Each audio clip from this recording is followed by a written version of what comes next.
You are listening to MyHRBuzz, brought to you by MyHRConcierge. Hosted by Chris Cooley, we'll bring you various topics and guests to shed light on the often confusing world of HR and also employee screening. We'll be putting the human in human resources. All right, I want to thank everyone for being here today on MyHRBuzz, the podcast. I think we've got a great topic. As we're getting to the end of the year, it's hard to believe, but we wanted to just talk about things that maybe you want to consider as we're coming up to the end of the year that's just good housekeeping. And for that, we have Emily Frederick with MyHRConcierge with us today. I want to thank you for being here. Yeah, thanks for having me back. Yeah, she is a frequent guest and does a great job. So I thought this would be a great topic for us to discuss. So it's hard to believe we are at year end. Yeah, I mean it just became fall. And I think that happened maybe just today. So the weather feels a little bit nicer. So it's time to get into the end of the year housekeeping, cleanup things that we all need to do. That's right. That's right. And so, especially before we get into the holidays, these are things that are great to just kind of start the process, right? And try to get them for kind of a, January 1st of the year. That's right. So you've got a fresh start coming. So you get everything tidied up at the end of the year and put a neat little bow on it. So everything is ready January 1. Yeah. So let's talk. We've got several different, what we want to do is hit on several different topics or tasks, if you will. And so maybe, one of the most common ones that we run into are the employee handbooks. Mm. Why it's so important to make sure we update those at least annually. Yeah, absolutely. In a lot of states, changes come and sometimes they go into effect in the fall, but the majority of changes will go into effect at January 1. So the handbook needs to be updated in the fall to reflect what's coming in January. And you might be looking at things, some really important legal updates. So local, state, sometimes even federal laws. This year we had some pretty big federal laws that changed that should be reflected in the handbook. And then another thing that companies should look at are any of their own organizational policies that they might have changed throughout the year, things that they're looking to tweak a little bit. Having that set and ready to go for all new hires and then for everyone at the beginning of the year would be ideal. Yeah, and that's a good point, because it's not just the regulatory, but oftentimes companies will have memos, things like that go out throughout the year that maybe tweak policies, those kind of things, to get those into the handbook and get them codified, if you will. Yeah, get everybody's signature, get everything signed off for everybody, and then back to the actual laws. So you might have sick leave laws that have updated throughout the year, or family medical leave, things like that go into effect in different states and even jurisdictions sometimes. And they'll need to get those really, really written in and distributed for everybody. Yeah. And, now with it seems like, again, I say this every podcast, I think, but, back in years ago, a few years ago, if you were good with federal, you were pretty good outside of a couple states. But now it seems like, to your point, you got to make sure you're looking for those federal addendums, the federal regulations, the state and the municipal. Mm-hmm. And I know, it is so common for us to get a phone call and say, I haven't updated my handbook since 2019. That's right. That's right. 5 years, I think, is really common for what we see. Yeah. And I really do think it needs to be at least annually. Absolutely. To make sure that you're staying abreast. Well, and it should be annually, but there have been some other things that have really come across this year that haven't before. One of the things I was recently thinking about was putting an AI policy in employee handbooks. Yep. And this is the first time we've ever really had to think about that. But companies they have a vested interest in deciding how their employees are allowed to use AI, and, what they're allowed to do with it essentially for their particular business model. And that's a wonderful thing to put into a handbook policy. Yeah, no, and that's a great point because depending on what they're doing, to your point, if it's technical, you probably don't want to use AI. That's right. But there may be other things like marketing and things like that where it makes more sense. Yeah. So yeah, no, that's a great point. And I guess they almost need to do that down to the position level, depending upon what they do. Yeah, that's true. And so that could actually be written into the policy, see your supervisor for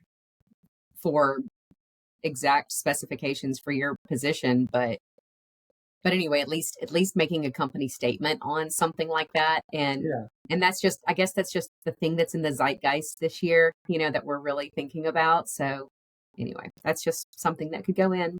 Yeah, no, that's a great point. And so, we have the employee handbooks, which are obviously really important to update. And to your point, to kind of redistribute, refresh those signatures, those kind of things.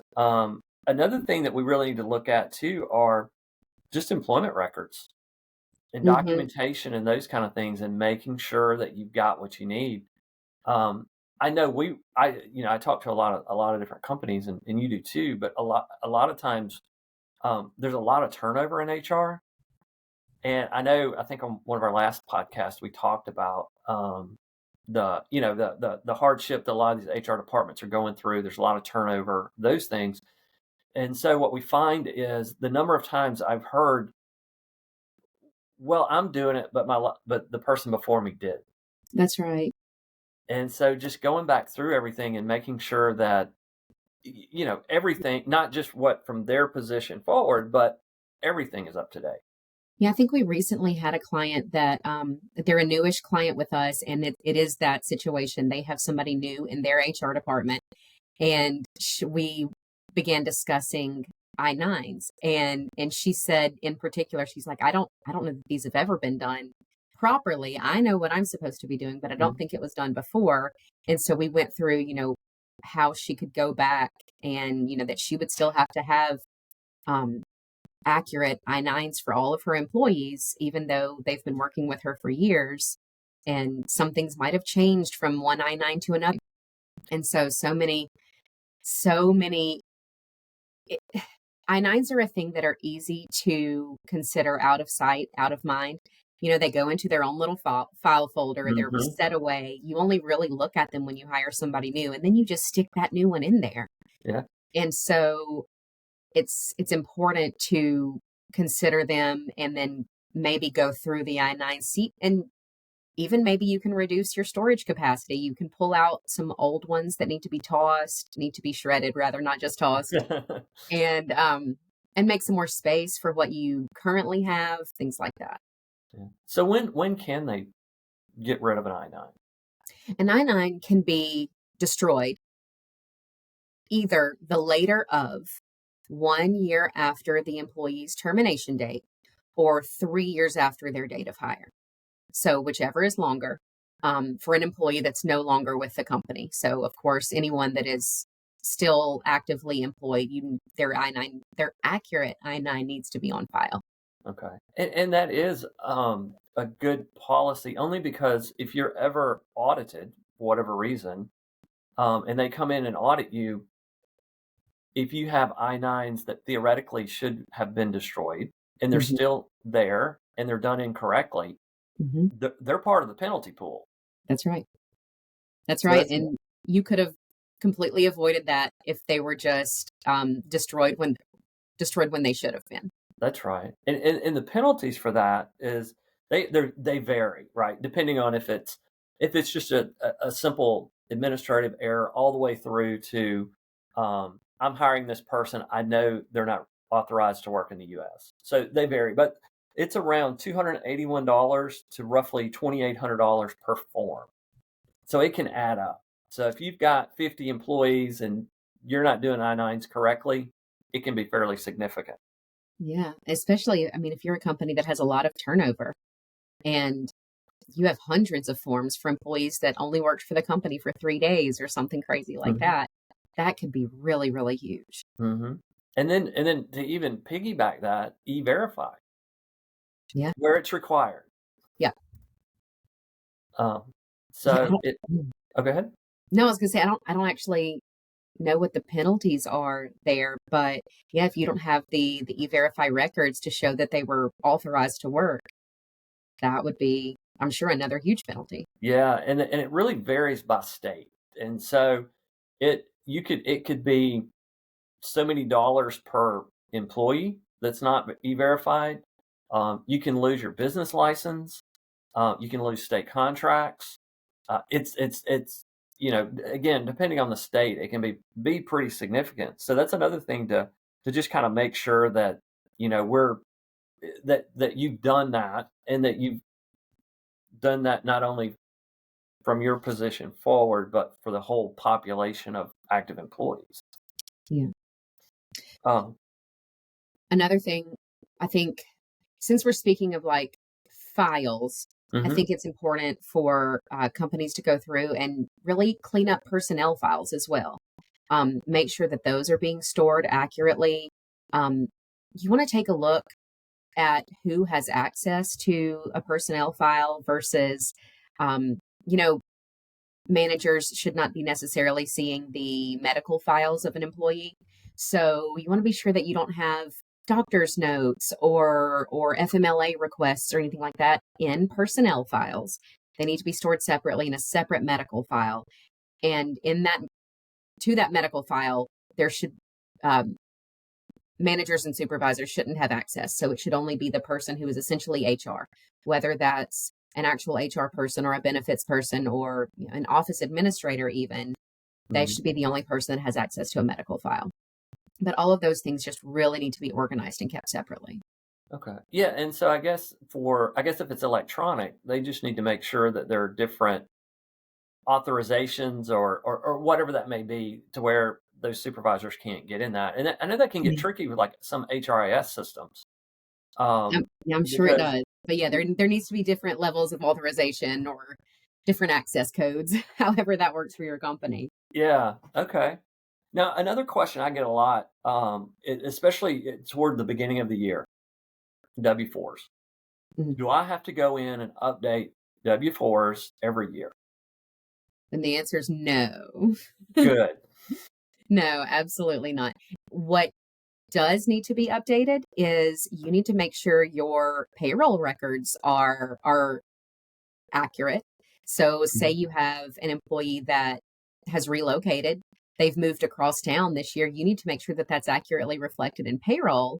And then when it comes tax time, then you'll need to be sure that their tax records are going to the right place. Right. Yeah. And I guess too, from a tax perspective, I know a lot of states have taxation from a payroll perspective for different counties, cities. And so I guess to your point, if they're moving, they really need to make sure they stay on top of that so that they can make sure they're remitting those taxes appropriately. Yeah. And then, of course, if there have been any pay changes throughout the year, you need to make sure that those are accurately reflected within those personnel files or those payroll files to show new pay rates, whether an employee has changed status from full-time or from part-time to full-time or from non-exempt to exempt. Everything needs to be accurately documented and reflected within those personnel files. Okay. Yeah. So it's just a good idea to just kind of go through and do a wholesale review. I think so. Like. Yeah. Okay. Another thing that happens a lot toward the end of the year. Now, some people may do it on a off calendar year, but one thing that's really common are open enrollments. Yeah. So what do we need to think HR's favorite time of year is open enrollment time. They love it. So, No, go ahead. No, I was going to say, so what do we need to think about for open enrollment? I think there are a couple of things. We actually can go back to those personnel files, the employee records.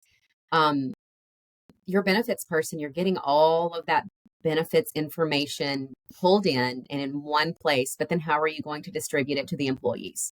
So my first recommendation would be to make sure that we have all of the correct email addresses. So if you're going to use a technical system, a technology system rather, to administer your open enrollment, how are the employees getting access to that? Are there email addresses where links need to be sent or where documents need to be sent to the employees? Do they all have logins? So is everyone able to access the system before you can even think about putting the information into that system? Or however else it would be distributed. You need to make sure the employees know when and where they need to be, if there's going to be a big meeting to explain all of the new benefits. So that's the first organizational piece to it. And then you get to thinking about whatever benefit changes are coming that year and how those changes will be explained to the employees, and make sure everything is clear and concise and easily understood. Yeah. And one thing too is, having those support services, specifically if you're using like a bin admin system, like an employee navigator or something like that, is making sure that, a lot of people there are people that aren't computer literate. That's right.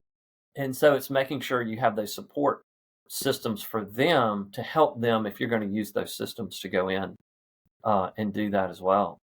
Yeah, it's important to know the capabilities of your entire employee population and the comfort levels. So making sure, just like you said, there's someone to support them through it, or they have alternate methods. And maybe that alternate method is a good old fashioned piece of paper, and it needs to get entered into the system separately, but it's part of it.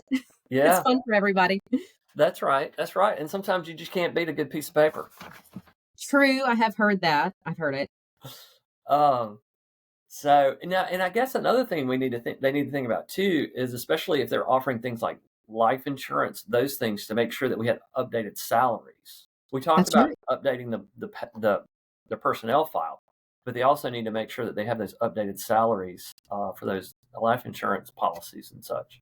Yeah. And again, we're right back to updating personnel files with addresses. So especially if you're moving to a new benefits, a new insurance carrier, new insurance cards are going to have to be mailed to your employees. So when you're collecting all of the information, updated addresses, updated email addresses, those things are really, really important as part of the open enrollment process. One thing I would suggest too is, and I think a lot of employers may not realize this, but there are certain notifications that you have to provide, or notices to these employees, as part of this whole process as well. So for instance, if you have to provide COBRA, you have to provide a general COBRA notice. Basically, it's just letting them know that, hey, if an event occurs, you can have access to COBRA. And so I don't know, a lot of times I think they don't know, or they anticipate their broker's already taking care of that. So one thing I would do as well is, if you're working with your broker, is to make sure that they are providing, as part of that enrollment process, all of those model notices that are required, because that doesn't happen all the time. That's right. And another thing to think about in this area is, especially if maybe a company has grown recently and maybe they are now, say, an FMLA covered employer. Some notices for FMLA need to be distributed to employees, and to all employees. And if they weren't distributed during onboarding, because maybe the company wasn't big enough to offer it yet, but now the company is, open enrollment is a great time to distribute those FMLA notices. That's a good point. Because it's rare that you have that one good central distribution. And so, no, that's a great point. So what else on open enrollments? Is there anything else? It's just has to be so precise. The enrollment specialist professionals just need to make sure that every I is dotted, every T is crossed.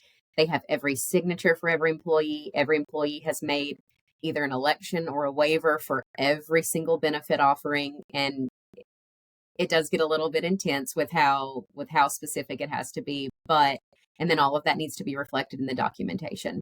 Yeah, no, and that's a good point, because that's a great segue into our favorite topic, the Affordable Care Act. And so, those waivers come in very handy when you're dealing with the Affordable Care Act. So that is something that a lot of people, they'll do those passive enrollments to where they'll just say, do you want to change? And if there's no change, i.e., I didn't take it last year, I don't want it this year, or I had it last year, I want it this year, they don't get those documented waivers. So from an ACA perspective, that's so important. Absolutely. If the IRS ever comes knocking, you need to be able to prove that the employee was offered coverage and actively waived the coverage, instead of, if you don't have any sort of documentation, then there's no way to prove to the IRS that you don't deserve a penalty. Yeah. So So from an Affordable Care Act perspective, what do we need to think about at year end? you'll need to think about back to the number of employees that you have on payroll. We'll need to think about whether or not the company is becoming an applicable large employer, or whether they have been, they still are. So they'll need to be doing some employee counts to determine how many full-time employees or how many full-time eligible employees they have.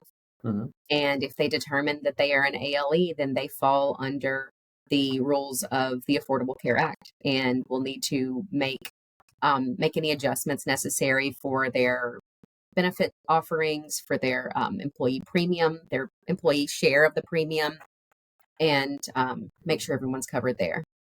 Yeah, because the number of employers we work with, that we get a phone call that say, I didn't know I was an ALE in 2020, 2019, is we get those every week. And so we're doing back reporting for those guys for those periods. Mm-hmm.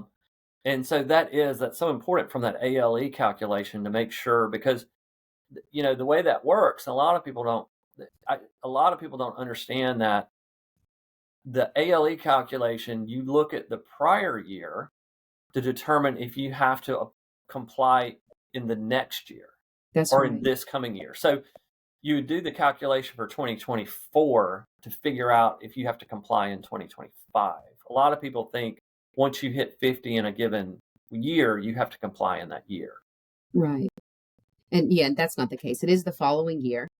And then if maybe you've already made some determinations on what the employee portion of the premiums would be, but you didn't realize you were an ALE, you're going to have to recalculate those premiums and make sure that the employee portion is affordable.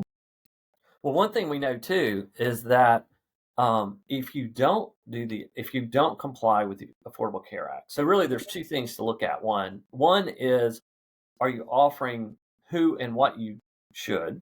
Mm-hmm. And two is, are you doing your reporting? So if you don't offer insurance, at least what they term MEC insurance, then you get penalty A. And penalty A is it varies by year, but for 2024 it was $2,970 per eligible employee. Okay. But you get your first 30 for free, right? Okay. So that's kind of how that works. And then penalty B is if you don't offer minimum value, and then you don't offer it affordably, you get penalty B, and the cost there is $4,460 per employee that goes to the exchange. Okay. Yeah. So because the IRS knows, of course, as soon as someone goes and tries to purchase from the exchange. So yeah. So they triangulate. Really, what happens is the and this confuses people too. The carrier has to send a 1095 and 1094 form. Mm-hmm. So they're required to do that. And we're assuming all this is fully insured insurance. The company has to send, if they're ALEs, a 1095 and 1094 form. And then you have the exchange that reports who's going to the exchange. So they kind of try to triangulate all that. And that's where they come up with these letters. But to say that there could be significant penalties if you're not doing this. And, the question I always get is, are they really going to penalize me? And so, I always say I can't answer that question because it varies. I know early on, like back in 19 and 20, they were pretty lenient, right?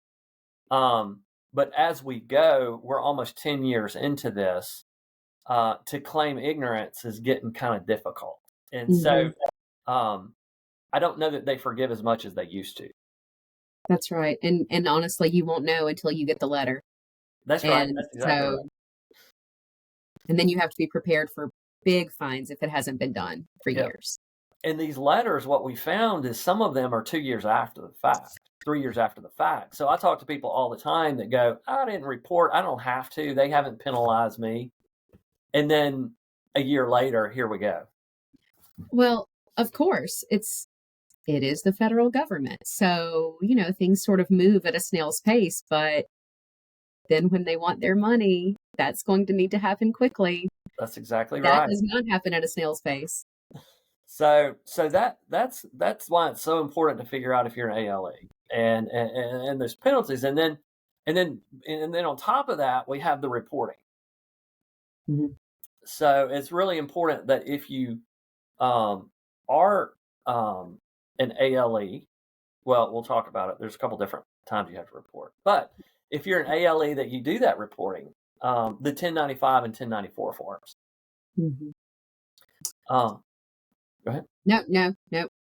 And so, because I know the penalties on that, one thing that I tell people as well is a lot of times people will be late.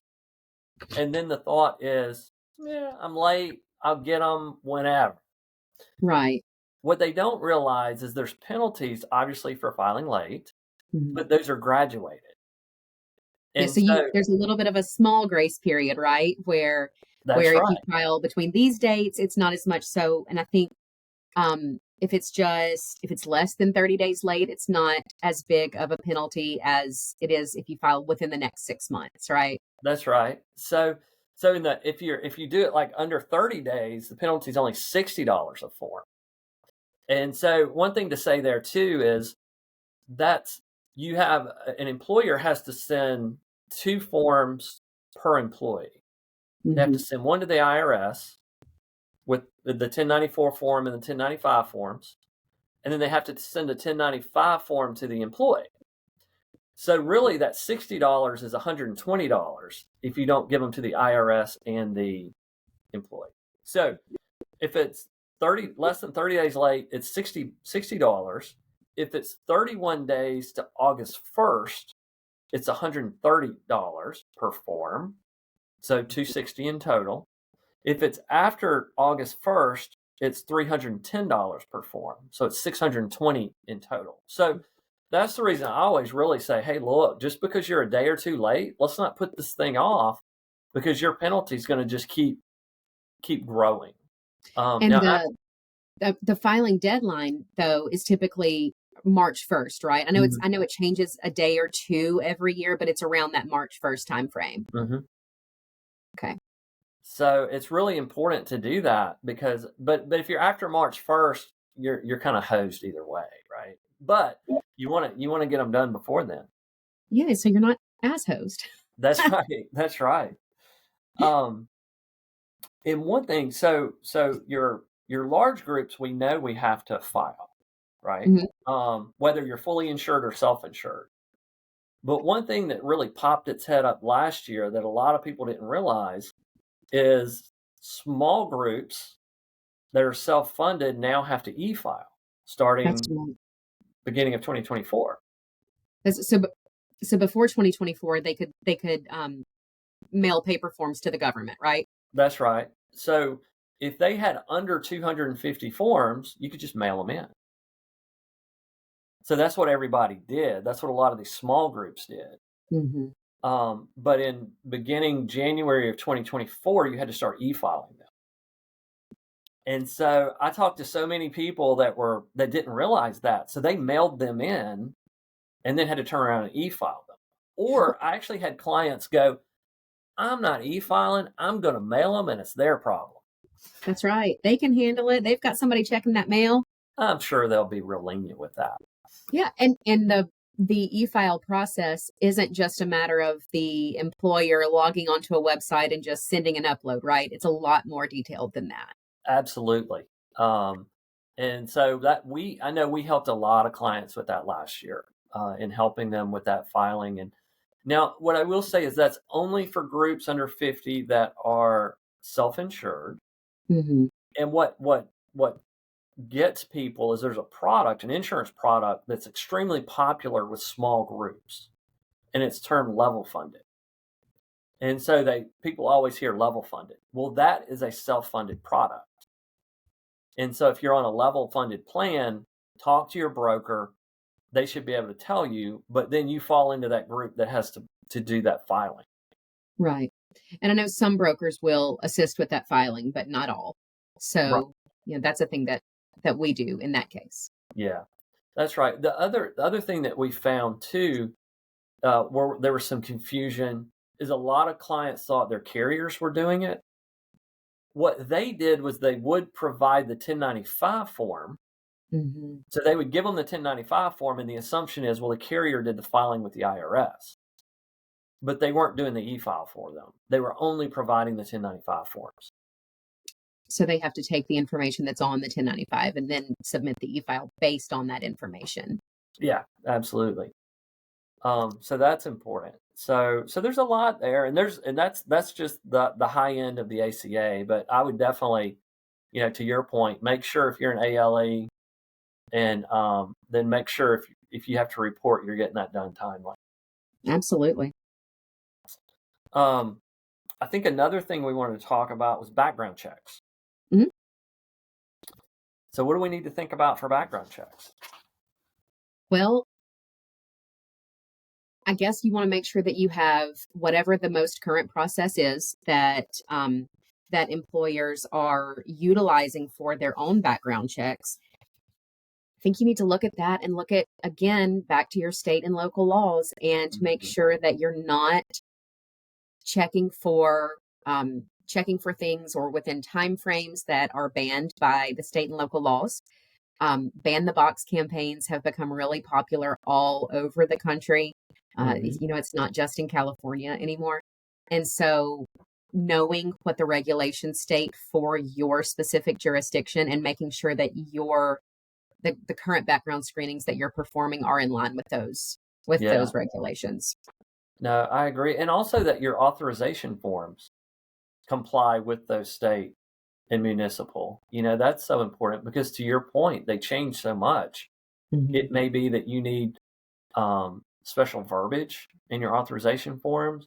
Now, if you're using a good CRA, a good background check company, they should be keeping all that up to date for you. Mm-hmm. But I do think that's something they need to look at. I know that we do that. We have those reviewed. And so that's one thing to really, really think about. Because I know I always go back to dollars. I'm an accountant. So, the penalties are if you blow an FCRA rule, so you're violating it, it could be up to $1,000 per violation. And that doesn't even include lawsuits. Mm-hmm. Oh my goodness. And sometimes it happens that an employment law or something along those lines changes without a lot of fanfare. And so the state isn't necessarily going to send an email to every single employer and say, oh, remember this year, you have to change everything. Yep. Pay attention to that. That's right. That's exactly right. Especially in that, because a lot of people aren't thinking about background checks that way as they are like a leave or something. Mm-hmm. The other thing that I would suggest, for groups is checking your background check package. Do you have new positions? Do you have, is what you're ordering really covering you for what that employee's doing? So in a prior life, before we did background checks, I knew nothing about background checks, right? I didn't know. I mean, somebody could walk up and say, I'm doing a database search and it's national. I didn't know the difference. I didn't know what that was giving me, but it was national. And so, but as we got into this business and industry, and we've been in this business for a long time now, I understand the differences between these different products. And so what I would suggest is get with your background check provider, talk to them, and let them go through, look at your packages that you're offering or ordering, and then make sure that they can look at those and say, okay, so you know exactly what's being ordered, and to make sure that, and they can provide recommendations on what that should be. Hey, for an accountant, we suggest you run this. And then they can make a decision if they want to do that or not. But I think that's one big thing as well. Yeah, that seems like one of the things that probably doesn't become top of mind to most business owners. Yeah, because background checks are set it and forget it. Mm-hmm. You check the box and just press order, right? But that's so important. And so the other thing that I would suggest to groups, one thing that we run across on the screening side a lot is, if you're not going to hire somebody because of a background check, make sure that you go through the pre-adverse and adverse action process. Review what you're doing when you're not hiring someone, because you have those laws, and those laws, to your point earlier, can change not only based on state, but by municipality, by county, and those things. So just make sure that if you're not hiring someone, you have a predefined process, which you're doing that. And that's required under the FCRA. And again, there are some state, municipal, and county levels. But, just to make sure that you stay compliant, because if you're not, that can be a risk area for you. Absolutely. I think the last thing we were going to talk about for today are labor posters. Yeah, you need to make sure those are updated every year too. There might have been, so especially this year, there was that big Department of Labor salary change. Mm-hmm. So you want to make sure all of your Department of Labor updates, everything is current on your labor poster that's displayed in a highly visible place for all employees to be able to see it. And you want to make sure it's not old. Again, it's a set it and forget it thing. So many people get that labor poster the first time. It says it has their EEOC, it has everything on it. And then they don't consider the fact that laws change so frequently. Yeah. And it can be big penalties. If you wrap, you get the big poster and it's got 15 notices, whatever it is. There's different penalties for each notice if you're not providing them. And so I think if you wrap them all up, it's north of $25,000, the penalties. So it can be it can be very significant. That's incredibly significant. And so how would a group get fined that? So who's going to know that their posters are not updated? Well, generally what we see, and what we've seen working with different clients, is you don't have the labor poster police that knock on the back door and they're walking into your building and trying to look for them. They don't have these teams of people doing that. But what we found is maybe you have some type of complaint. Mm-hmm. It could be a harassment complaint. It could be a discrimination complaint, whatever that may be. And so at that point, the Department of Labor or whatever organization comes into your building, and one of the first things they're going to ask is, where's your labor poster? Right? It's so now we've kind of so now we've kind of opened Pandora's box, because we have this complaint and they're coming in and going, what else is going on in here?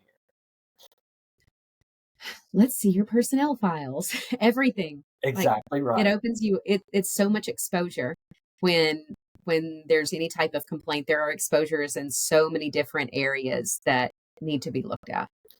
We worked with a group that was a franchise, and they had, I don't know, 8, 9 locations, 10 locations, whatever it was. And they had one complaint at one location. And I don't remember what it was. And when they came in, they started looking at I-9s. And then what they did was they said, I want every I-9 for every employee in every store. And these were franchisees. These weren't even, if I remember right, these weren't even company stores. That they want to look at every one. And so that's the way a lot of it works is it's not necessarily that you've got people actively, looking at you as a business. It's that one whistleblower. It's that one guy or gal that does the complaint. Mm-hmm. And when they get in, then that's when they come in and they look at this, like labor posters and things like that. And I feel like it could just snowball so huge into such a massive thing that started from a tiny thing, but because other things hadn't been periodically handled and cleaned up, now it's a huge, massive snowball. That's right. And in talking about labor posters, a labor poster is $35. It's not like you're going to go get a loan at the bank to buy that labor poster. It's $35. I mean, don't go to Starbucks for a couple days. That's right. Sign the thing. Submit the order. Let us mail it straight to you. That's right. Order online. You don't even have to get out of your chair. So that is one thing that we do suggest is just making sure you have an updated labor poster. Mm-hmm. Yep. So what else? That's all that comes to mind for me right now. We've talked about handbooks, benefits, personnel files, which seems like they all sort of intermingle. They all work together. Mm-hmm. And it's just time for that fall cleaning. Yeah. Time to organize. That's right. And it's those things, to your point earlier, that just always kind of blend in the background. Mm-hmm. It's just bringing them to the forefront and checking them out. Yep. So, well, awesome. Well, I appreciate it's always fun when you're on. So I appreciate you joining me. And thank you. I love it. Yeah. And everybody that listened, we definitely appreciate you joining us today. Thanks. Thank you for listening to the MyHRBuzz podcast presented by MyHRConcierge. For more information on this topic and many others, please visit our blog at www.myhrbuzz.com. It's a free resource and has a lot of great information on HR and employee screening related topics. If you like the podcast, please do 3 things for us. 1, leave a review. 2, subscribe to the podcast. And 3, tell a friend. Our podcasts are available on iTunes, Spotify, and many other places where you get your favorite podcasts. If you'd like to provide ideas or feedback on future shows, send us an email at podcast@myhrbuzz.com, or you can reach us at 855-538-6947, extension 108. This is Chris Cooley with MyHRConcierge. Thank you for joining us, and we look forward to sharing more topics with you in the future.